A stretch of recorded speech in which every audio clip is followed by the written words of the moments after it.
What is going on, everybody? Welcome to Artists Like Us, episode 4. Yo. 4 at the moment. I am your host, Jay Powell, and with me is a good, talented friend of mine, Carson. What's going on, man? Do you go? Should I introduce you as Blush Hill or? No, I think Carson is good. Okay, right on, Yeah. right on. So yeah, I know originally we first met during one of Grace Cantor. Shout out to Grace Cantor too, by the way. Eventually, I get on the podcast. Shout I know out you're busy as Grace. crazy, busy as all heck. But the first time I think was it was one of the rehearsals for Yeah. one of her performances. At Pirate. At Pirate. Yeah. But in Mid-City. Right, Yeah. right, Mid City. So. Yeah. Yeah, man. And I just remember one thing I remember just like working with you and playing live is just your energy is just so just like welcoming and vibrant. You know what I mean? So I'm glad to hear that. Yeah. That's good. yeah, Yeah. definitely appreciated that. And I'm just like talking to my wife, it's like, man, like, yeah, he's really fun to play with. That's good. That's know. good. I try to be, I think, like my nature is a producer. And so I approach a lot of musical environments in the way of like, how does everyone work together in the best way? That's So, yeah, yeah, definitely. No, that is it's a good, like, it's a sign of a good producer to sense that. You know what I Cool. mean? So yeah, I remember interviewing one of my guests on my 440 Guitar podcast, and he was like, I'm more of like, do you want like some coffee or tea type producer? Like, I'll let you do your thing, but Yeah. like sensing everyone's like Yeah. in the room is good and Yeah. stuff. So Right. definitely I feel that. Those were fun rehearsals. Yes. For that first show, and that was a fun show. Yeah. Hotel Cafe, right? Yeah. That was one of the first really big. I mean, a big like known venue, you Yeah. know, in LA, and so definitely fun stuff, man. Yeah, I was watching those Instagram vids of the performance, and I was like, we sounded like this crew sounded as good in those first shows as we did in the last show, quite frankly. We killed it. Yeah. Yeah, Yeah. definitely. So of course, man, you know, obviously this episode is you and your art, and a good opportunity to get to know you too as well. So Appreciate that. Appreciate you having me on. yeah, of course, man. Of course.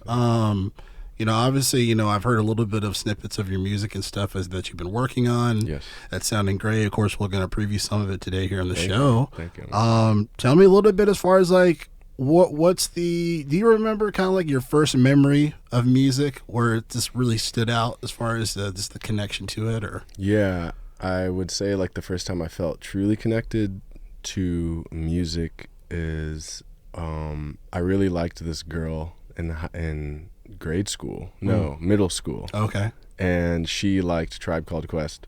Oh, And nice. there was this song, like jazz. We got the jazz. We got the jazz.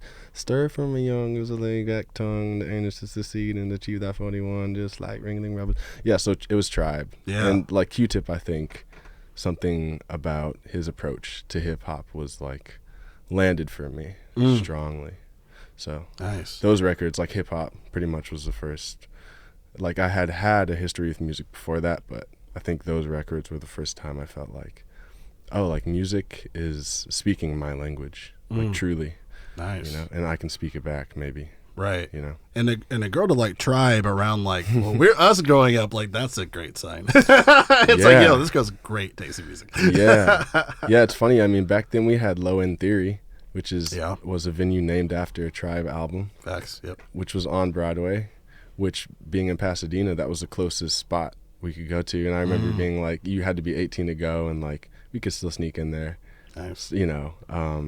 So there was like, I think in LA, like a Tribe, like a sensibility of an appreciation for like Tribe, Dilla, all that stuff, for sure. You know? Nice. Yeah. Nice. That was Definitely. like in stuff, even whether you knew you were listening to it or not.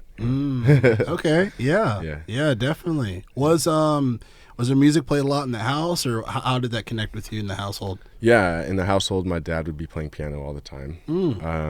There's a piano. We had a piano in our kitchen, and also he had a piano in his studio. But the piano in the kitchen was like played quite often. Yeah, and that's where I like had my first piano lessons, was in our house, in that piano in the kitchen. Nice. So, and then, you know, in the car with my mom was always driving somewhere, whether it was like us to school or back from work picking us up, and she had her own set of music that she liked to play. Nice. So that was like, there's these kind of two worlds of that early on. And then, of course, music with our friends. Yeah. You know, was a different world. So maybe three worlds. Okay. Yeah. The music with friends, was that how early was that? Was that kind of during like high school, or what was that look like? So I look at that as like a before high school era, like grade school era, because I have an older brother, Aaron, and who also plays music, and he was in a band pretty early on. But even that, like that kind of era, I feel like encapsulates alternative kind of like early 2000s, what was popular then, Sum 41, Yeah. you know, Offspring, even not sure. Offspring, 311, Right. you know. Yep. But also like we listened to a lot of like Avenged Sevenfold Yeah. and System of a Down and like harder core shit. And I think that was probably like, it's funny because like early on my dad liked that stuff too, and so there was like some kind of connection to the complexity of that music, and I always had trouble playing it. Like I never really locked in on like the double pedal for like the Avenged Sevenfold drums and stuff. Oh man. But the stuff like sticks with me very like in a strange way today. Nice. So that was like its own era.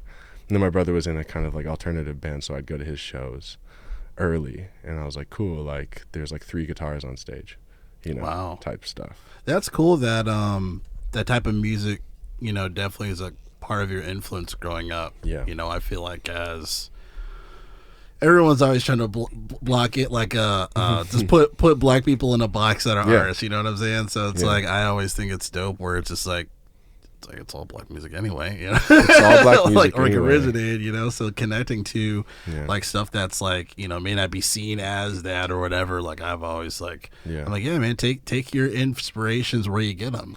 Yeah. You know? Yeah, it's like whether I was shown that music by black people or not at the time didn't really matter to me at the time. Right. And like, you know, growing up as a black kid in Pasadena, Altadena, it's like, I don't know, you know, you really take inspiration from wherever you get it. Sure. And the people I was raised around were like playing us like Beatles, you know, when it wasn't jazz in the house, it was like Beatles, and there's like this current of connection between all these types of music, Nice.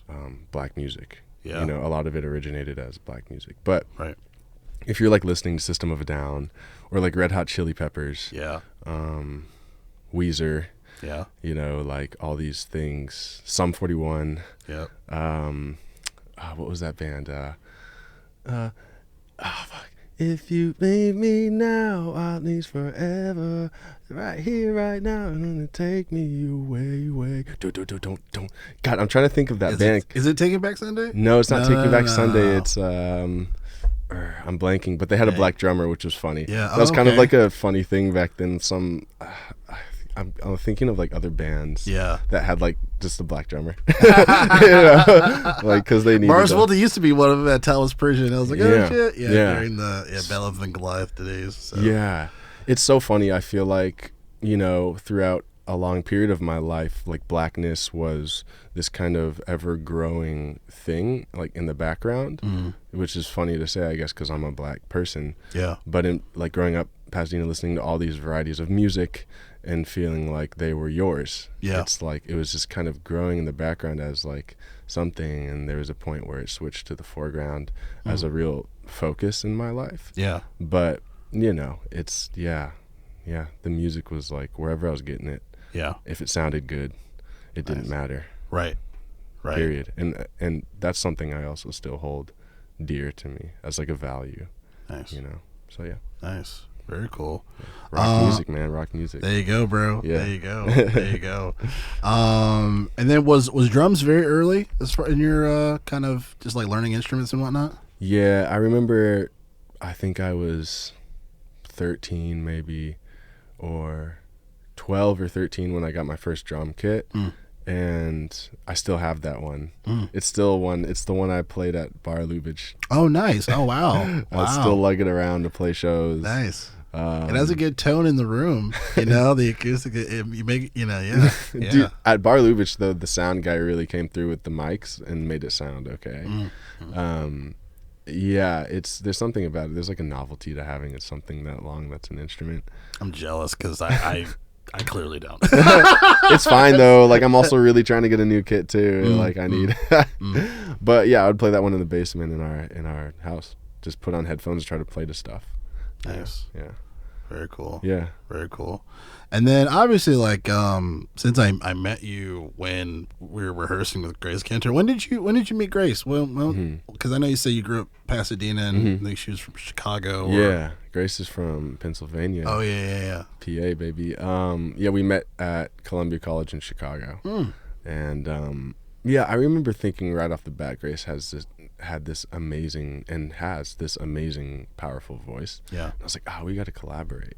But the stuff that I was working on at the time didn't really lend itself to a lot of the things that I wanted for myself. Yeah. You know, I was like beat making and, you know, have always had these ideas about like, you know, just inspired by things that aren't beats. Yeah. I think when I was in Chicago, I was really focused on rapping and making beats. And so we never fully collaborated back then, but I think since my craft has kind of evolved, it's cool to find Grace in this space where it's like, I'm like, oh yeah, I know what I want to do now. And the first time we got together in LA, maybe not the first, but like among the first times we worked on a track together, and I helped her produce it. Oh, nice. Which was Don't Worry. And I was like, oh yeah, that's right. Totally. Like this makes so much sense right now. You know? Yeah. So yeah, we met in Chicago. Oh, cool. Yeah. Very cool. Fun times. Very cool. That's cool, man. Were you studying music at that time, or was it just something where it's like you do music, but you're just going to school for something else? No, I was studying audio engineering. Oh, dope. So in school to be an engineer. Nice. And I eventually left because I was songwriting, and I think, that's not what the program I was in was for. Yeah. I was like, I was just very impatient and wanted to write songs. Yeah. So the easiest way to do that was to not have to go to school. Right. It's interesting how like there's so many stories of that, right? Obviously John Mayer, like I ended up interviewing his old teacher Tom Fujita on my podcast. Wow. As far as cool. Yeah, like you know, and he was there for like a couple semesters at Berkeley, and then he was songwriting. Yeah. You know, he got what he got out of it and ran with it. Yeah. You know, so that in general I find really interesting. Yeah. You know. Yeah. There's something about it where it's just like you have to try it. You have to start trying it, you know? And it's almost like, it was a bit of a calling away. When I think of that period of like leaving school, like leaving university, I didn't really have to second guess it, you know? Because it's just like the words that I wanted to say, I needed to find out how to say them in the right way. And I was like, well, school's not going to be that. And I just didn't even think twice about finding another school. It was possible, of course. Yeah. In retrospect. But in that present moment, it didn't seem possible at all. I was like, I need to spend every moment trying to write, which, that's kind of just how I still feel. Yeah. You know? Did you get any pushback from your parents or anything like that when it comes to like, just like, hey, I'm not going here anymore? For sure. You know, and I think that's what I think about in retrospect is like, wow, that's kind of crazy that I just was like, I'm ready to leave. But I don't regret it. I just think about it now. I'm like, wow, like I was really like possessed with this feeling of like needing to express how I felt. Yeah. And that was kind of all that mattered. In time, I've grown to see that like life is, you need to find ways of fitting certain things into your life. Like you need to be a rounded person. You know what I mean? In life. But still though, like happy that I took any opportunity that I had to grow that kind of like need to write. Yeah. I feel like too, like when it comes to being an artist, there's got to be a point in time where you kind of have to take a risk. Yeah. You know what I mean? And I feel like for some people that risk can be larger than others. Like obviously like some people it's like they're like they live in their car or some Yeah. shit, you know, like Yeah. we always hear that when it comes to like Right. stand-up comedians or X, Y, and Z person, you know. So it's like it's interesting where it's like it's almost like that's a part of the pillars of like being Yeah. an artist. You gotta take a risk some way, shape, or form. So for you, it's like, yeah, I'm not going here anymore. Yeah. You know, like I'm Yeah. gonna do this, you know. Yeah. So Got to live a life worth remembering. I think Bruce Lee said that. Yeah. nice, Yeah. nice. Not in an egotistical way, but like, No. I don't think so at all. I mean, it's funny. I was just listening to a podcast where the guy was talking about Bruce Lee and how inspirational he was, and he was a stand-up comic. So it was like, oh, that's funny. That connects, you know. Yeah, that's cool. And one of his first teachers were actually were black students. You Oh, know what I really? mean? Yeah, Wow.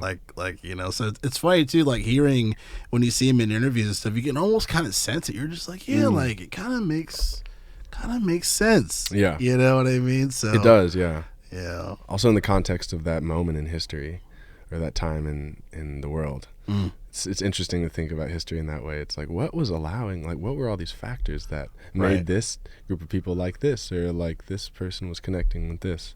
Right. I love thinking about that stuff. Awesome. Yeah. Awesome. So talk to me as far as like what does artistry look like for you? As far as obviously you have a sound in your head that you're trying to get out, Yeah. you know, and obviously these inspirations. Mm-hmm. What is that contextually kind of what are some things that you're trying to get out of your head to record and produce? Like feelings? Yeah. Yeah, I think that's Okay, yeah. like feelings. Yeah, okay, right on. I think like capturing feelings yeah. is what I find more and more interesting and more important. Yeah, and more elusive. But ever more clear too. I think as we evolve, I found that I feel things more and not less. Okay. The older I get, the more attuned to my certain feelings that I get. And I'm like, Interesting. cool, like how can I express this in the truest way? I think that's what artistry, that's the most interesting part about artistry for Yeah. me, you know? Interesting. Yeah, finding ways to do that. And there's like a multitude of ways, right? Yeah. And how people choose to do it in certain ways, I think is the most fun and interesting and unique world within artistry. Definitely. Yeah. Definitely. Was there any type of like our songwriters that kind of helped, like, I guess were kind of painting an example of conveying that? Yeah, I mean, like, I think there are certain songwriters that, like, I don't think artifice is bad, like using things that aren't the source thing to convey that. Oh, You yeah. know, like Yeah. using materials and stuff like that. And then there are artists who are just like an open faucet who Right. turn on and it's all true and real and Right. of that moment. Like Stevie Wonder for me is like an artist like, maybe your baby ain't somebody else. Like every single thing that he writes, I feel like is the truest thing for him in that moment, and so it's the best version of Stevie that you're getting. Right. It's like the best picture of that snapshot of what he was trying to say. So like that's a fun version, you know. And then there are artists who use a lot of mechanisms to express Yeah. their feelings or art, and I'm not I feel like Jay Dilla, to me, like how he used engineering was like this mechanical, and sampling and Yeah. cutting records was like this very meticulous kind of pattern to convey what the feeling was. And it's almost like you got to search, you got to listen really hard and over again. The more you listen, the more the layers peel back. I love that too. Yeah. You know? It's a little, I think, can be different than someone who's just like, this is what I'm feeling. And there's so many ways. Marvin Gaye, to me, is someone that's like, just, yeah. I mean, you turn on the mic, like if you're capturing Marvin Gaye, you turn on everything and, you know, the band's where they're supposed to be. He's like Motown trained, you know what I'm saying? So Yeah. he comes from a world where if everything is in place, like, you know what I mean? Like he's used to that kind of rigor and musicianship, and can just be this soft and gentle presence amidst like a very rigorous kind of, you know, musical world. Yeah. I think there's so many ways of getting there. Yeah. You know, yeah, and I love so many different versions of people's artistry. Yeah. You know. Yeah, man. It's interesting you talk about Dilla, because I'm reading his I don't know if it's necessarily an autobiography, but I mean it's about him. But Dilla Time, I don't know if you've heard of it, but Yeah, totally. Yeah, I'm going through that right now. I've been and wanting to read that. Very interesting. Very interesting as far as just like how much attention he took to listening to all those samples. Yeah. You know, because I think for a lot of producers, I mean, I'll be guilty of it as far as just like, oh, I like that part. Yeah. Let's take that part. You know, but like the writer's talking about how he like listened to like the songs extensively. Yeah. You know, really just capturing like those chops. Incredible stuff. And the thing about Dilla is it's a weird thing where I'm learning backwards from Dilla about music that I'm like I listened to a Wilson Pickett record, who is like this cat from the 60s who is just like from the core singing like kind of like pastor, like James Brown, like, you know, just like capturing that thing. But I was listening to this Wilson Pickett record and I hear this Dilla sample and I'm like, that's crazy. Like this is on some, you know, very so it's like endless. Right. He spent an endless amount of time listening to records. And also the thing that I pulled from that is like, this was not a significant real like lick in this record, but he was like, yes to this for some reason. And it's so powerful for him to like be able to take those moments in records that someone may not know otherwise and like capitalize on it for some reason, you know, that is mysterious. Right. And it's so like in the ethos of him doing that, it's just so cool. Like it's just so music. Like it's so like, I don't give a fuck. Like this is cool. And he's also right. Yeah. But it's also like you're taking a chance when you do that. Yeah. You could be wrong. It could not be the coolest thing. And so I don't know, like it's the fact that he can take maybe things that may seem mundane and insignificant and highlight what's cool about them. And then so you're listening to the record and you're like, yo, that was cool as fuck. Right. But he made it cooler. Right. it's like hip hop 101, you know? Yeah. Like everyone should. And it's like simple, and because it's so simple, it's complex because of the time spent on the craft and the search and all the stuff behind the scenes that he had to have done to make these records. Right. It's just like addiction. It's like you gotta listen to Dilla to understand certain things, you know. Right. Even talking about like Marvin Gaye too. I remember I was listening to like what was like the Heart Part 5 or whatever like came out, and then, you know, sampled like I Want You that was and all epic. stuff. Yeah. And then so good. and then listening to like Spotify had like the version where the various versions, like where I'm obsessed with that right there's now. jamming for like 6 I'm like, obsessed with those is it jams. crazy? They're so fucking good, dude. like the acapella version where the band plays for like 2 minutes before they even start the fucking song. I'm just so like good. Yeah. So good. Yeah. I love that stuff, man. It's the best. Yeah, it's the best. Yeah. I wanna be where you are. And that reverb, I'm just like, everything's perfect in those songs. Yeah. Like to me, it's like that's really close to perfection. I think in the same way that like some people will listen to like a Michael record and be like, this is so it's like perfect, and they're right. But to me, like what Marvin was capturing is that it's like so close to like the best possible thing I could think of. right. You know? Right. Yeah. Absolutely. Yeah. Absolutely. Yeah. Love that stuff. So talk to me about as far as like some of the music that you're making today, obviously, you know, when like how as far as like how long was it? How long have you been working on this stuff, and kind of like just I guess just talk to me about it before, you know, kind of previewing some of it for the viewers. Oh yeah. The listeners. Cool. Some of the tracks, or I think one of the tracks that I'm working on, which is a single, which is called Risk It Up. I used the Les Paul that I got from you. Oh, cool, man. I'm honored. I've been really using that thing. Oh, cool. It was so on time for me because I was like messing around with the bass for the past 2 or 3 years. Yeah.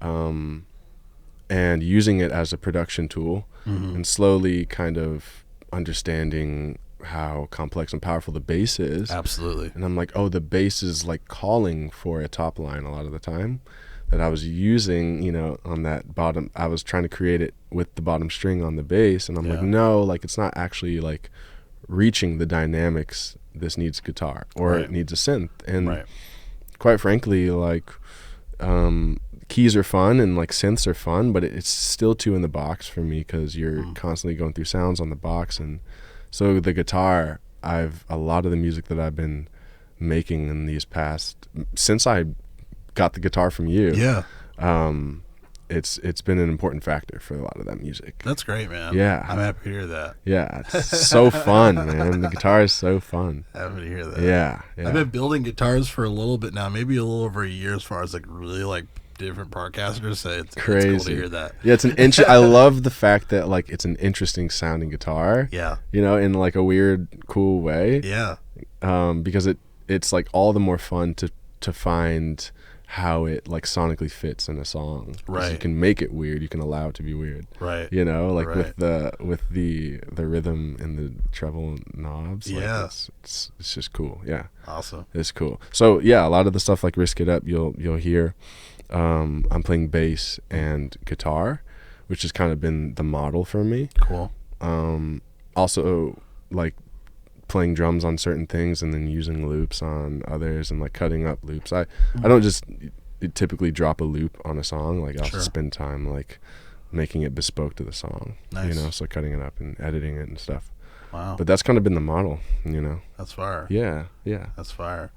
That's cool, man. As far as like contextually, like what are some of your inspirations, you know, when it comes to like just like the sonic nature of it? Do you kind of incorporate any like crazy VSTs to kind of color it a certain way, or? I've been using this like Roland thing that I got from my brother, which was like it has about 100 guitar patches on it of just like, so it's great having out like gear to like go in with, you know, as opposed to like using VSTs and like kind of stuff to manipulate the sound. Yeah. Because before I like get heady with the production, I can be doing this on this like piece of gear, like in the real world, which has made a huge difference for me.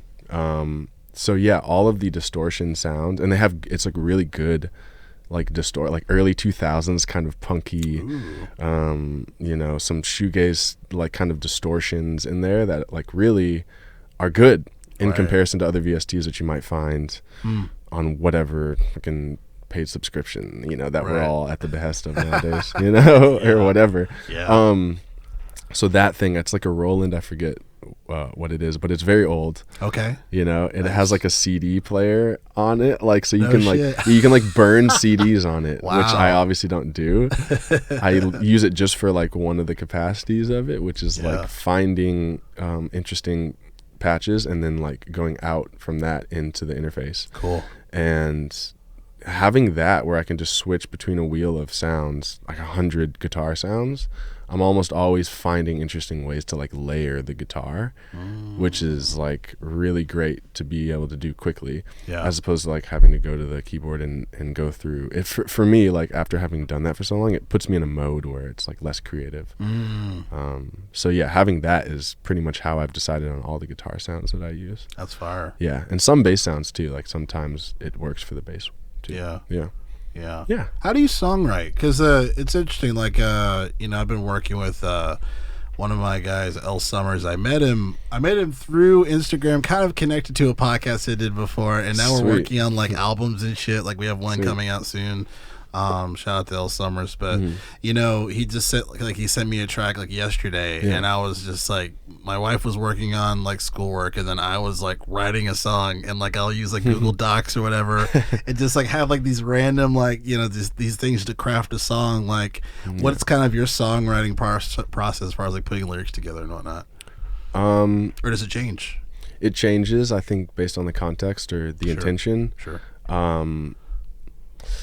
Yeah, when I'm writing for myself, I think I keep it really improvisational. Yeah. So I'll spend a lot of time on the music, and then when it comes to writing the lyrics, I'll do that in the moment. I think I would always write raps that way early on, so that Yeah. kind of mode of writing to a loop stuck with me for better or for worse. Yeah.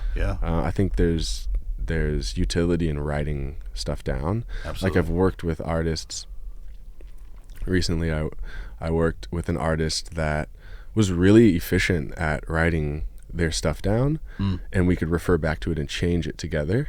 And so to open up the process to a second or third, fourth person, it's useful to have stuff written down. Yeah. But when I'm songwriting by myself, I am just like doing it in the moment. Yeah. In terms of the lyrics, which can, I'll usually like do lyrics and then go back and arrange. Yeah. And if I need to comp vocals, I'll have the arrangement, all outlined by then. So it's kind of like I have a session where I do lyrics, and get the vocals right, which feels really good to me because it's hard to recapture the energy of what I initially wanted to say, like the intent and like the timbre, and sometimes even the melody. It's hard to remember exactly what was clicking, if I do it beyond the initial moment of thought. So that's helpful to get the truest version of what I'm trying to say. Yeah. And then I spend time separate from that arranging, and then I'll come back and recomp, which can be tough sometimes, like because you're trying to tap into that same energy. But if the music's good enough, it works. Absolutely. Absolutely. Yeah. I've even had some, like, I don't know if you resonate with this, but I've even had times where, like, I've had to take like a lot of time just to ascertain, like, what do I really want to put into this? Yeah. You know what I mean? So like, I remember I had one track, I was working with a Baltimore, incredibly talented rapper, D Skills Harris. And, we were working on a tune or something, and I was just like, and he's like it's funny. He could teach a class like at MIT next to Lupe Fiasco, whatever. Like that's just how knowledgeable he is in hip hop. Yeah. And Love that. Yeah, and then he does some producing too. And I remember I was just like, man, like I want to take some time to really figure out like what do I want to say on this, and just like and he's such a fast writer too. Yeah. So like he like his chops of like being able to just get it out and like perform is like crazy. Yeah. He did his 10,000 hours, right, like everybody else. But for me, I was just like, man, like I need some time. So it's kind of like, it's like driving around, like let me get this stuff done, think about it, playing the music, and then like eventually like it like hit, wrote it down, recorded, and then like sent it to him. He was like, oh bro, like this is fire, you know? Yeah. But yeah, it's just interesting how like that whole process. Yeah. Where it's just like, like I mean, I've had shit where like I've woken up middle of the night, I'm like, no, that's great. I like that verse. And my wife's like, what are you doing? I'm like, oh, like I thought a really dope verse playing in my Google Docs, so I forget it when I wake up. Like, it's just crazy how those like ideas come to us whenever. Yeah. Yeah, the timing is such an important factor that is often out of our control. Right. Right. And so you have to find ways of allowing the time to, make that decision, and you not getting so, you have to really set the vibe, set the mood for yourself. And if you're producing or writing with someone else, you have to like establish that when it's right, we'll get there. Yeah. And like if you rush it, or if you don't capture, if you're not like on your toes, whichever side of the spectrum, it's like you just kind of have to feel it out, and then that right thing comes. I find it to be more like that when I'm writing with someone else. Usually when I'm ready to write, I'm ready to write, But like when you're in there with someone and you're trying to find the right word, it's like, we don't have it yet. But then it comes. And it's like, okay, yeah, that's cool. Yeah. And then maybe you'll look at it later and you'll both be like, oh no, it's this, Yeah. So it is this elusive, time is this elusive factor that is extremely important in the finishing process, or even deciding what's good, Definitely. Yeah. Like I remember The Game, the rapper The Game, like he writes really fast, and I guess he was doing a feature with Nas, and Nas does not write fast. Really? Like, so, interesting.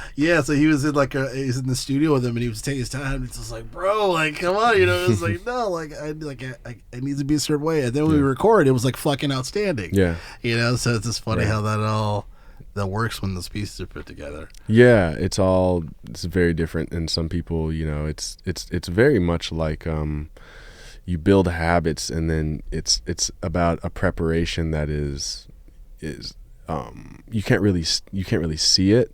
You know, you have to understand it for yourself. Yeah. And if you can be prepared in that way over and over again, like if the game is like, if for instance, like to make this make sense, like if the game walks into studios all the time and, you know, producers have beats ready, and then he's like used to this environment where it's like boom boom, I need to be ready for this, boom, and he builds that muscle in that way. Whereas like Nas like is starting songs at home, like, you know, drinking a cup of coffee, sitting on his chair looking out the window, you know, and that's where songs start for him. It's like where do songs start for you, you know?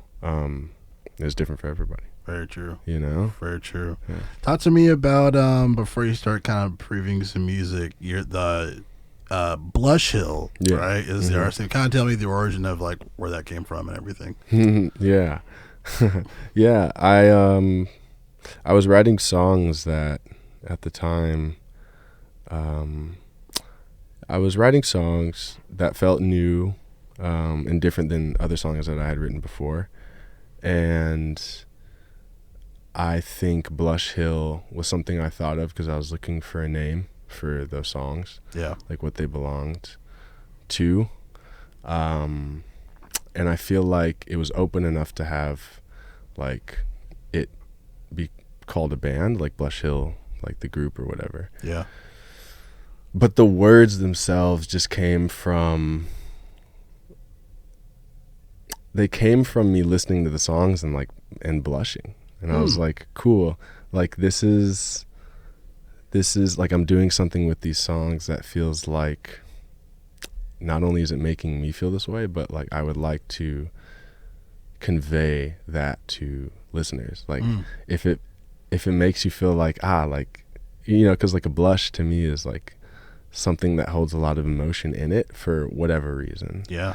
And is like, I was explaining this to someone the other day where it's like Blush Hill felt like the name of the place where I could exist, like listening to these songs, like go over to Blush Hill, and it felt like where I was, like in my room in that house, at that desk. Like I felt like I was on Blush Hill, like listening to the songs. And I was like, cool, like this feels true to the music. So I love that. That's kind of where that's really creative. I really like that. You think so? Yeah, that's fire. That's fire. I don't know. I just needed it to feel like if I was going to name it something other than my name, I needed it to feel true, you know? So I was like, that feels true to that moment. Yeah. And does that incorporate another member, or is it just you, or just me? Cool. Yeah.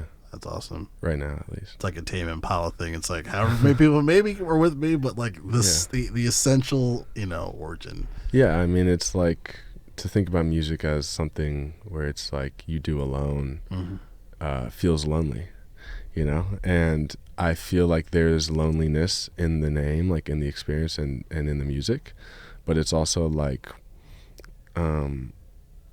it's like a wanting to not be alone. I feel like you're blushing when someone's telling you something, you know what I mean? Like, and I don't know, it felt like the right words. I don't know. Awesome.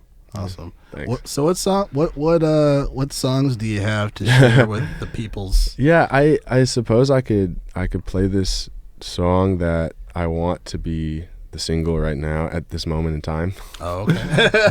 It might change later. Okay. And I don't know. You could let me know where to go from there. Yeah. And this is just the most recent version. You know, like unmixed and mastered. Subject to change, obviously. Subject to change. Yeah. Right on. So yeah, should I play it? Yeah, go for it. Okay. Cool. Risk it all for you. Don't show me nothing new. I already promised that I would tell you everything that I ever knew. Even though I know I should. Now I risk it all for you. I risk it, I risk it, I risk it, I risk it, I risk it all for you. I risk it, I risk it, I risk it, I risk it all for you. Risk it all for you. I'm running out of fools. You running game and I'm a fool. I'm a fool for you. I don't know what to think, 'cause all of this, I risk it.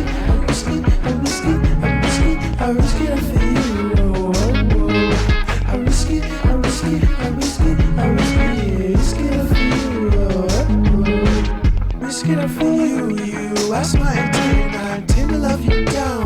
Lift you out your shoes, stand you upright on the ground. Proud you feed my soul with the water that drips out of your core. It drips out to my mouth when I taste it. I risk it for you.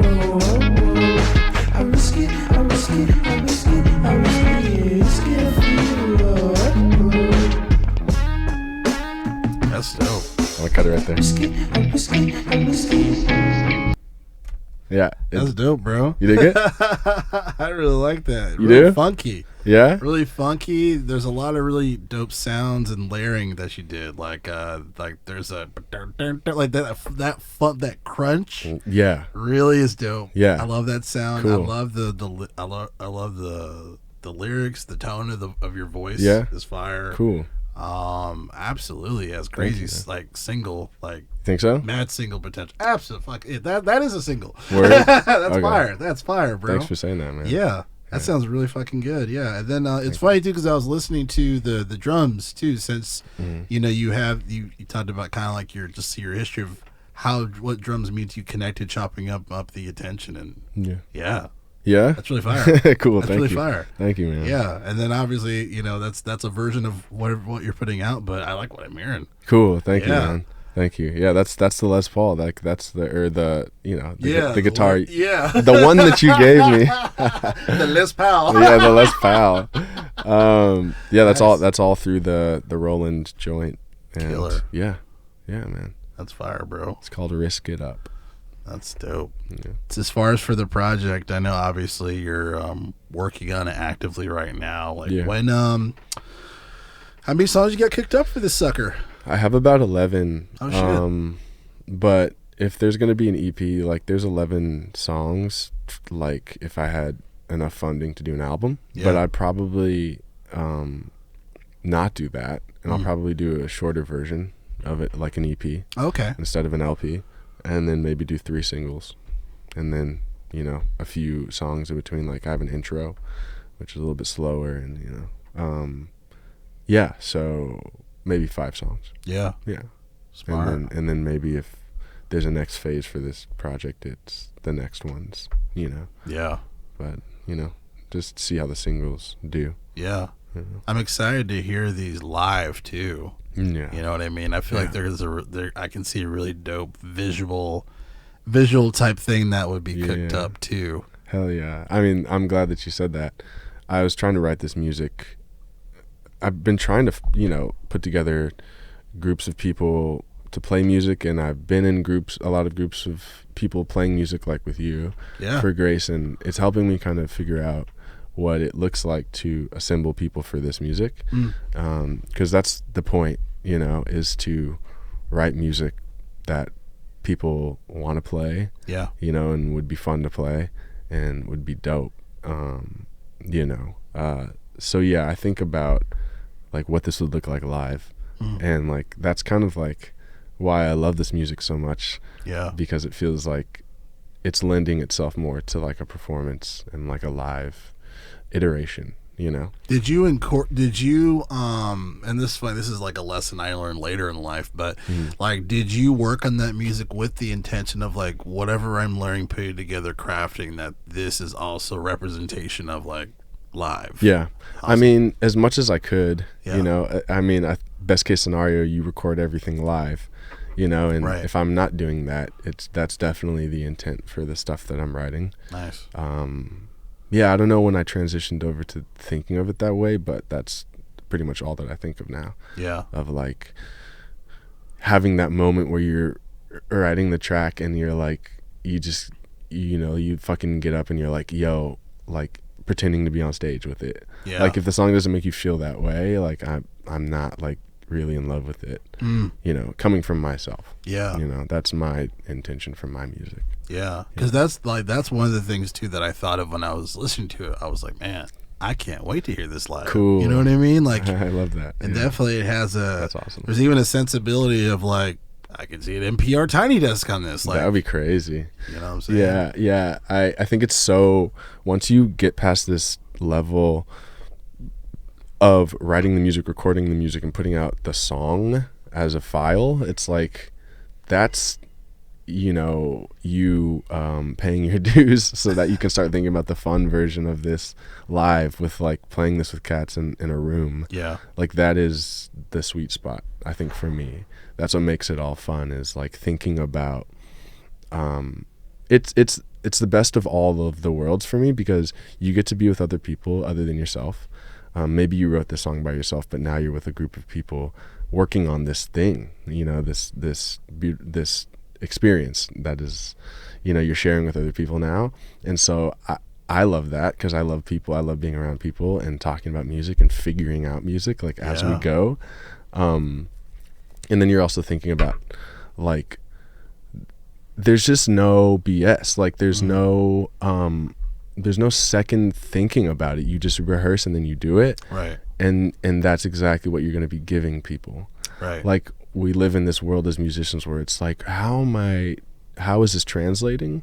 And you never really get the catharsis of knowing how it's translating until you're on stage doing it. And so I'm like definitely like kind of obsessed with figuring that out for this music and all the music that I make. I'm like, that's what I want to like do.